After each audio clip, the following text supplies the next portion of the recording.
To continue working on a project, you need to go to File Explorer, go to your project folder, and double-click on the file that you've been working on. In this case, a Photoshop file.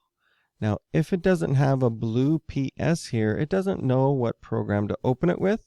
I'll show you how to make that happen. I'm going to right-click on the file, and I want to tell it which program to open with. But more than that, I want to tell it to always open with Photoshop.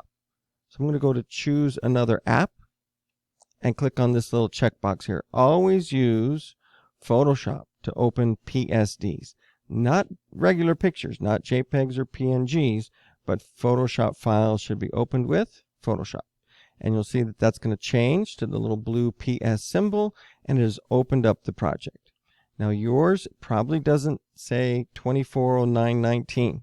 So the first thing you do when you open it for the first time with Photoshop is to do a File, Save As, and save it with the new date.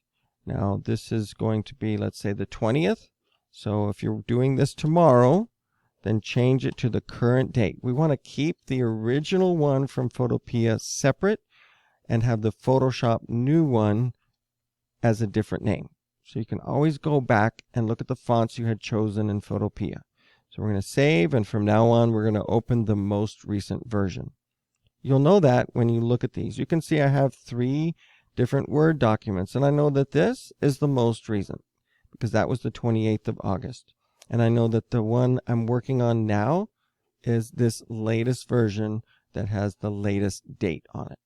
So that is what we're going to do to open up files from now on. We aren't going to run Photoshop once we've already started.